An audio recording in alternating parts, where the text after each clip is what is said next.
And it's such a serious poem, too. Like, my segues are the worst ever. The worst ever. Like, farting! Love.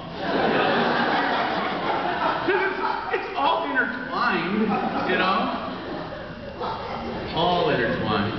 You alright, Blake? You be okay? Yeah. What's weird is that you're videotaping this, and I looked at you, which seems like I looked in the camera, so anyone who ends up watching this at home down the road, named Blake, will be like, what the fuck?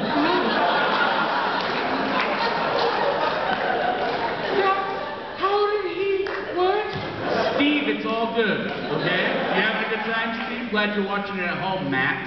Sydney and Stephanie sitting there watching it together. I hope you guys do get married. You guys are lovely. Mom! It'd be funny if my mom had this on video. I watch it every day on YouTube.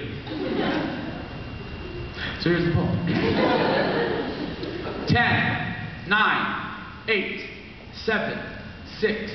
Dear Neil Armstrong, I write this to you as she sleeps down the hall.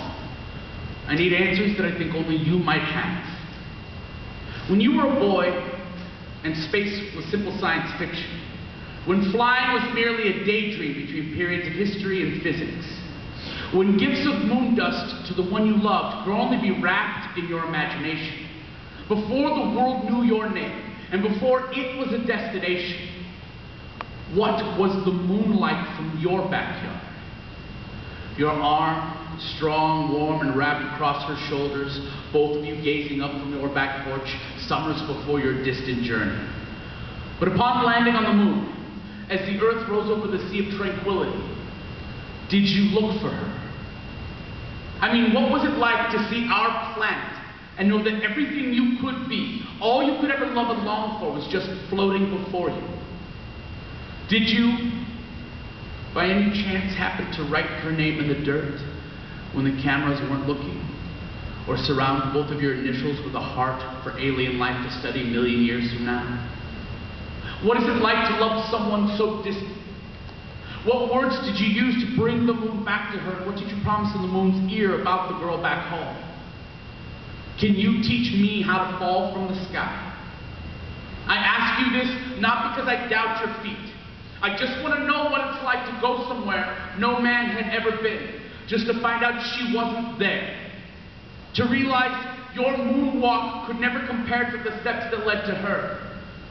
I now know that the flight home means more. And every July I think of you.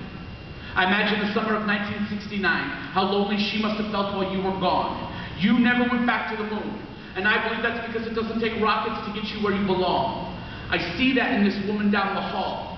And sometimes she seems so much further, but I'm ready for whatever steps I must take to get to her. I've seen so many skies, and the moon always looks the same. So I gotta say, Neil, that rock you landed on ain't got shit on the rock she's landed on. You walked around, took samples, and left, but she's built a fire, cleaned up the place, and I hope she decides to stay. Because on this rock, we can both breathe. Mr. Armstrong, I don't have much. Many times have I been upside downtrodden, but with these empty hands comes a heart that is full more often than the moon. She's becoming my world, pulling me into orbit, and I now know I may never find life outside of hers. So I want to give her everything that I don't have yet. So yes, for her, I would go to the moon and back, but not without her. I mean, why? When we could claim the moon for each other with flags made from sheets down the hall, and I'd risk it all to kiss her under the light of earth, the brightness of home. But I can do all of that more right here, wherever she is. And when we gaze up with her arms around me, I will not promise her gifts of moon dust or flights of fancy. Instead, I will gladly give her all the earth she wants in return for all the earth she is, the sound of her heartbeat and laughter, and all the time it takes to learn to fall from the sky, down the hall, and right into love. Man, I would do it every single day if I could just land next to her. 5, 4, 3, 2, one small step for a man, but she's one giant leap for my kind.